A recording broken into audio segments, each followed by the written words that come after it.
आता ते काय करतंय, त्याने वाटण्या केल्यात, त्याने गोळा केलेत बरेच, प्रत्येकाला वाटून वाटून दिलंय काम, तू हे बोल, तू ते बोल, तू ते बोल. आपण बाकीच्याला विरोधकच मानलेलं नाही. ही सगळं काम छगन भुजबळ करतोय. मराठ्यांच्या आरक्षणाचा खरा मारीकरी छगन भुजबळ आहे. त्यो मुकादम आहे सध्या, त्याच्यामुळं त्यो जातीवाद पसरवतोय. माझी तुम्हाला शेवटची हात जोडून विनंती आहे,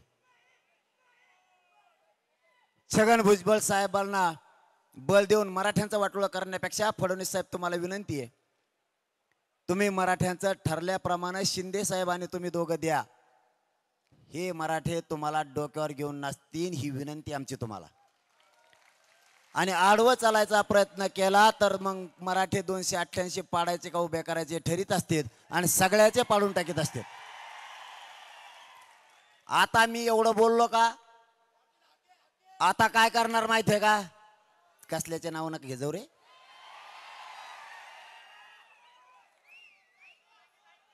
आता का मी फडणवीस साहेबांना इथून विनंतीपूर्वक सांगितलंय, आता फडणवीस साहेब दुसरा डाव टाकणार. आजच सांगतो तुम्हाला, मराठ्याचे 2-4 टकोचे आहेत, त्याच्यापाशी ते हेंद्रे 4-5 बसलेले मंत्रिपदासाठी आमदारकीसाठी कुत्र्यासारख्या मागं पुढं पळणारे, हे लगेच आता बोलायला चालू करतो ना, आमच्या फडणवीस साहेबाला बोलला का, तो आज आहे का तो. इथं मराठा तुझे जात आहे, तुझे मायबाप आहेत, ते बोलणार आमच्या याला बोलला. आणि हे असले माकडं मायावर सोडी जाऊ नका फडणवीस साहेब. त्याचं कारण सांगतोय तुम्हाला मी, तुमच्या बऱ्यावर येता असं समजा, त्याचं कारण सांगतो तुम्हाला. आम्ही तुम्हाला विनंतीपूर्वक सांगितलं की तुम्ही ते मराठीचे 4-5 तुमच्याजवळ असणारे माकडं ते टकोचे मीडियात बोलायला आमच्यावर सोडता, त्याचा परिणाम सांगतो तुम्हाला काय होतो.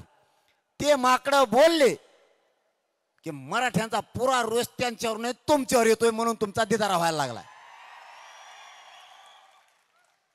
तुमचं सगळं उलट गणित आहे. छगन भुजबळ मराठ्यांच्या विरोधात बोलला की सगळा रोष तुमच्यावर जातोय फडणवीस साहेब, त्याच्यामुळे त्याला बळ देऊ नका, तो आपिशा पायाचा आहे. तो जिकडे जाईन तिकडे काडी लावतो. तो आधी एका पक्षात होता, त्या पक्षाचा सगळा देवारा केला त्यांनी, आता या दुसऱ्या पक्षाचा केला. आणि तुम्हाला सुद्धा फडणवीस साहेब आता त्याची तिसरी वेळ तुम्हाला हात घ्यायला आणलंय त्यांनी. थोड्या दिवसात तुम्हाला ते तुमचा सोबती करीन, अशी माझी तुम्हाला विनंती, होऊन देऊ नका. त्याला कांदे पचत येत आतले, तुम्हाला नाही पचायचे फडणवीस साहेब. मी नागरिक म्हणून सांगतोय, परत म्हणता टीका केली, टीका फेका नाही करायला, तुम्हाला खरं सांगायलो. त्याला जवळ करून त्याच्या नादात तुम्ही मराठ्यांना त्रास द्यायचा प्रयत्न करताल. आता आमचा नाविलाज आहे, तुम्हाला जर तेच पायचारला तर घ्या का करता, मग आता त्याला आमचा नाविलाज आहे. तुम्ही त्याला कडावर घेऊन हिंडा काय करता, मग आता त्याचे रोज मुके घ्या, आम्हाला काय देणं घेणं नाही. पण तुम्हाला आयुष्यातला फडणवीस साहेब पश्चाताप येईन. आपण निरेटिव्ह भरण्याच्या नादानादात, गैरसमज कमी करण्याच्या नादानादात ओबीसीचे काही नेते जवळ केले छगन भुजबळच्या माध्यमातून, या नादात आपण अख्खं महाराष्ट्रातलं भाजप संपून बसलो. तुम्हाला खरं सांगतोय फडणवीस साहेब, मी हे खोटं नाहीये. तुमचे माकडं सुरूच करते ना आता मीडियावर बोलायला, मी टीका केलं, मी बी धुणार आहे त्यांना, नुसतं बोल म्हणा तू.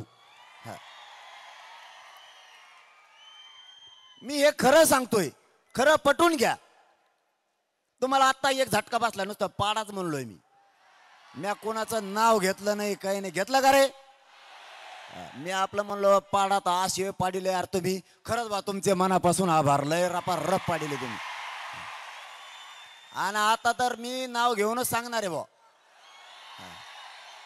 तुम्हाला आणखीन एक सांगतो, मराठ्यांना गोरगरिबांना त्रास देणारा ओबीसीचा नेता कोणी असो, कोणी, हा म्हणतो मी सगळे नाही, कोणी असो, त्यांनी जर मराठ्याला त्रास दिला त्याला असं रपकून पाडिताना कवात न उभा राहिलं पाहिजे. आणि पाड्याच्या नंतर जो पक्ष त्याला जवळ करीन त्या पक्षाचे बी सगळे पाडून टाका. एका बदल्यात 10-15 पाडी जायची. आपल्या गोरगरिबाला त्रास देणाराची अजिबात गाई करायची नाही. त्यांचा खुर्ची जीव आहे, सत्य जीवे यांना सत्तेकडे जाऊ द्यायचं नाही. मग ते महाविकास आघाडी असू नाही तर महायुती असू, मराठ्यांच्या विरोधात येणाऱ्याला पाडायचं म्हणजे पाडायचं, यांना सोडायचं नाही. त्याशिवाय माझ्या मराठ्यांचं कल्याण होणार नाही. आणि नेत्या फित्याला आता मराठी बेत नाही. खरं आहे की नाही? नाही तर असे दडपण आणायचे, ते जागा घालून यायचे, ते कपडे ते चष्मा लावलेला ते बदग असं ताईट मारायचं, गरीबावर दोषच करायचं. आता मराठ्याचे जवळून जातात असं गोताळा आणून त्याला चाल म्हणतात पुढं सरक. हे होणं गरजेचं होतं. माझ्या गोरगरीब मराठ्यांची प्रतिष्ठा वाढणं गरजेचं होतं आणि ती वाढली. तुमच्या चपला सकट नेते पाय पडत आहेत का नाहीत आता गोरगरीब मराठ्याच्या? आपल्याला हे करायचं होतं. माझ्या गोरगरीब मराठ्यांना किंमत आणायची होती, त्यांची प्रतिष्ठा वाढायची होती. चपला सकट कचा कच माझ्या गरीबाच्या पाया पडतात आता. आता कशा ठेप्याला आलेत. ही एकजूट अशीच ठेवायची. पहिल्यांदा म्हणायचे ओबीसीचं मतदान पाहिजे, आता म्हणतात ओबीसी नसलं तरी चलन पण मराठ्याचं पाहिजे.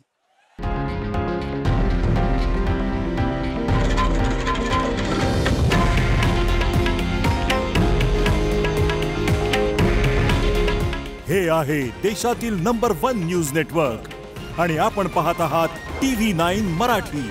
काळजी तुमची, हित महाराष्ट्राचं.